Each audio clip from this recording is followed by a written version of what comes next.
नमस्कार। गर्जना न्यूज में आप सभी का स्वागत है। हर एक घटना का इतिहास होता है। 1977 में इंदिरा गांधी बहुत ही बुरी तरह हार गई और जनता पार्टी सत्ता में आ गई। जनता पार्टी में माना जाता था बहुत सारे लोग ऐसे थे जो वड़ा प्रधान पद के लिए सक्षम थे, लेकिन पद तो एक ही है, मोरारजी देसाई को वड़ा प्रधान बनाया गया। जनता पार्टी की सरकार आपसी मतभेद के कारण 2.5 साल में ही गिर गई। उसके बाद चुनाव होने वाले थे। तब सब लोग मानते थे जनता पार्टी वापस सत्ता बनाएगी, लेकिन हिंदुस्तान में एक ग्रुप ऐसा था जो नहीं मानता था कि जनता पार्टी वापस आएगी। सब मानते थे जनता पार्टी टूटी है, लेकिन उनकी लोकप्रियता कम हुई है, लेकिन इतनी भी कम नहीं हुई है कि सरकार वापस न आए। सामने की ओर कांग्रेस भी टूटी थी। इंदिरा गांधी के साथ यशवंत चौहान, ब्रह्मानंद रेड्डी वो अलग हो गए थे।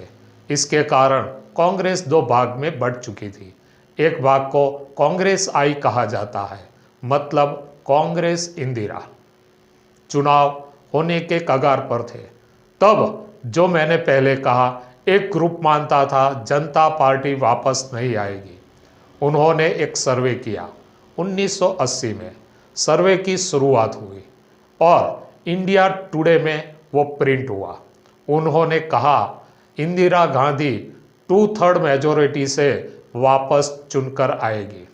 कोई मानने के लिए तैयार नहीं था। वहाँ तक कि इंडिया टुडे में ये प्रिंट हुआ, तब एडिटर ने एक नोट लिखी, ये सर्वे हम नहीं मानते हैं। ये सर्वे प्रणव रॉय और उनकी टीम ने की है। इस सर्वे के साथ हमारा कोई लेना देना नहीं है।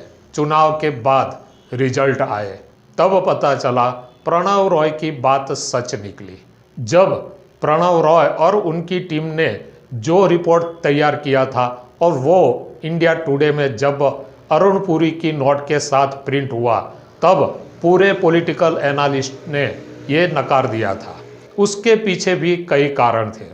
लोग कहते थे जनता पार्टी की लोकप्रियता घटी है।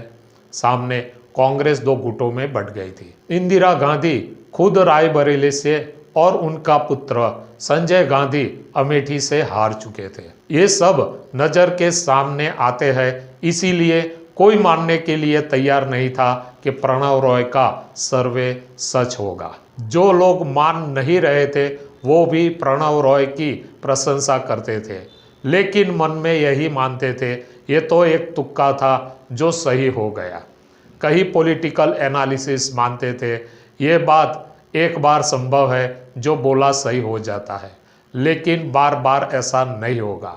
उसके बाद इंदिरा जी ने सरकार बनाई और 1984 में इंदिरा जी की हत्या हो गई।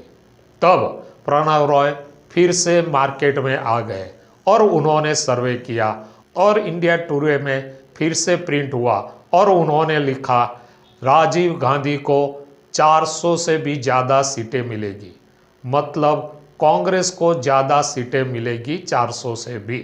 फिर से कोई पॉलिटिकल एनालिसिस, कोई प्रिंट मीडिया, कोई मीडिया हाउस ये मानने के लिए तैयार नहीं थे। फिर भी प्रणव रॉय और उनकी टीम कहती थी ये बात 100% सच हो जाएगी। सब मानते थे इंदिरा गांधी के देहांत के बाद थोड़ी सहानुभूति कांग्रेस की ओर रहेगी, लेकिन 400 प्लस मतलब इम्पॉसिबल। जब रिजल्ट आया फिर से प्रणव रॉय सही निकले। ऐसे सर्वे ज़्यादातर 2000 तक सही निकलते थे, लेकिन 2000 के बाद ये सर्वे एक बिजनेस हो गया।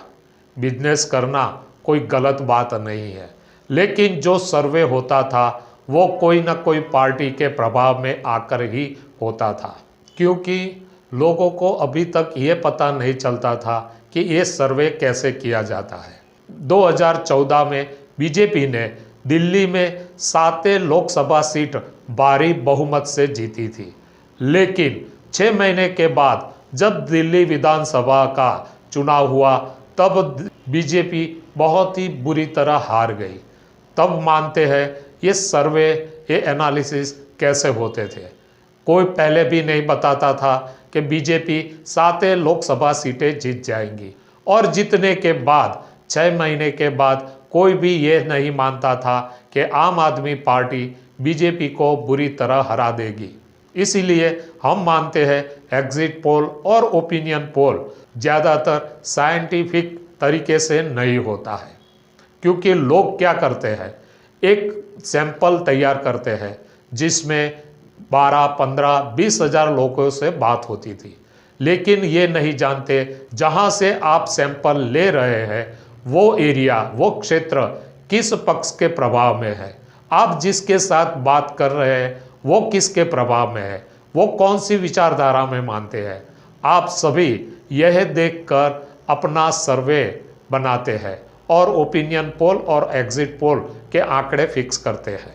कई सेफोलॉजिस्ट आंकड़ों के साथ खेलते हुए अपनी भविष्यवाणी करते हैं, लेकिन मैंने देखा है 2000 के बाद ज़्यादातर एग्जिट पोल और ओपिनियन पोल गलत हुए हैं, एक दो को छोड़कर। हम सब के लिए ये नहीं कह रहे हैं कि वो सभी गलत है, सभी का तरीका गलत है, लेकिन हम समझ रहे हैं कि 1980 और 2000 के बीच प्रणव रॉय और उनकी टीम को कैसे सफलता मिली थी।